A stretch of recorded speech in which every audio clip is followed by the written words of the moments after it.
Praise the Lord. In everything, give thanks, for this is the will of God concerning you. You know, today,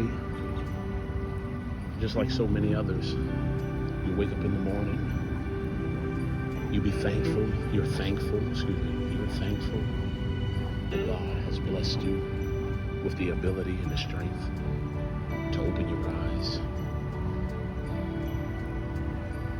And from anything further than that, clothing in our right minds, opening of our eyes, anything after that, you give God thanks.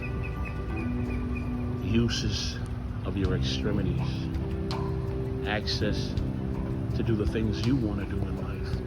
You wake up, and not sooner than you start to embrace the day, the trials, the tribulations, the rough road, the pandemic, mandates, orders, lack of resources, there's something there for lack of so please make it your business to be a part of it. understanding, lack of direction. As we take this walk this morning, I would like to ask you a question. Do you still believe? After your computer of your brain, of your mind, of your spirit downloads the task that are set before you today, are you still encouraged? Well, I'd like to give you a word this morning. When you woke up this morning, your thankfulness of the flesh, your eyes, your extremities, the ability, clothing your right mind, whatever it may be, will always come second to the mercy that nudged you. For his mercies are new every day. Before you woke up this morning, mercy was waiting on you. Before you considered the first challenge of the day, or the first obstacle of the day, or the stumbling blocks, or the problems, or whatever there is today, mercy met you this morning. And mercy triumphs judgment every day. So what the world is giving you, and what the world is pushing you toward, just don't give up.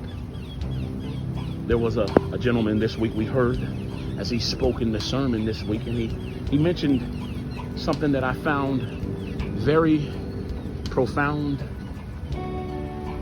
but yet I want to lay hold on the continuation of that charge. Get up and get back into the battle. Get back into the battle. Just because you don't understand it, just because things don't seem to be going the way that you surmised, or you supposed, or based upon your understanding it was supposed to unfold a certain way,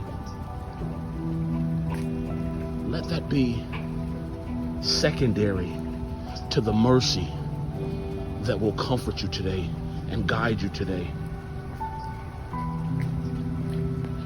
Let your mind rest today. As the enemy comes in like a flood, you just quote and remember, even if you don't know how, you don't see where from, or whatever is going to happen, the Spirit of the Lord will raise a standard against him. Because this battle is not yours. This battle really belongs to the Lord. Do you believe it? I'll tell you who believes it. Those who are in the battle. Those who are in the vineyard. They believe it. Those who have experienced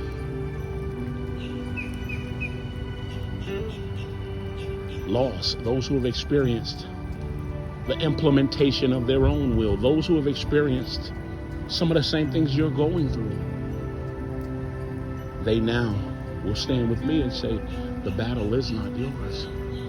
The battle belongs to the Lord.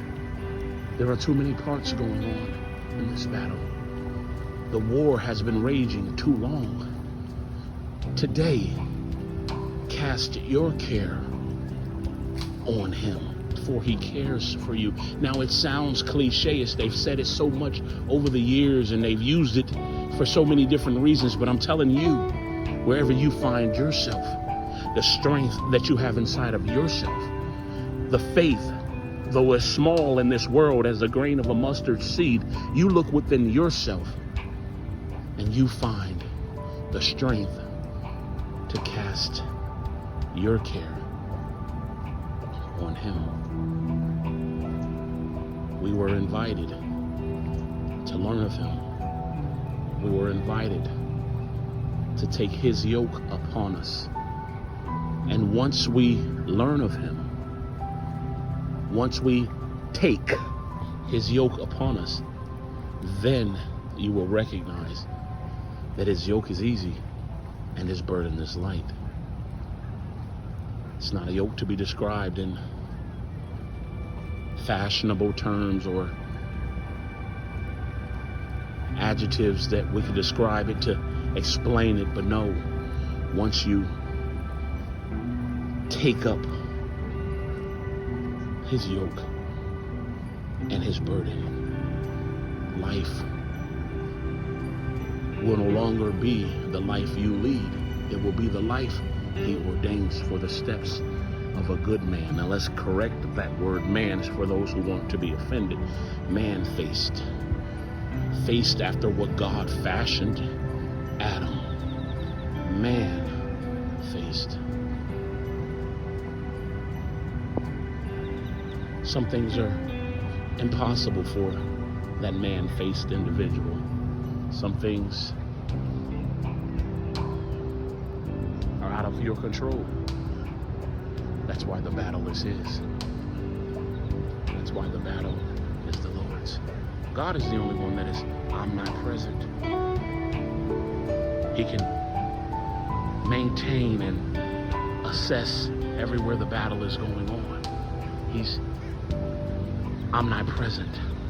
He's omniscient. He knows the end from the beginning. The moves that the enemy take toward us are not surprises to God. They're surprises to those who are not watching. God is omnipotent. Every challenge that he assesses, every strategy that comes against his kingdom, in his omniscient mind, he's aware. And to take out the enemy, he opens his omnipotent power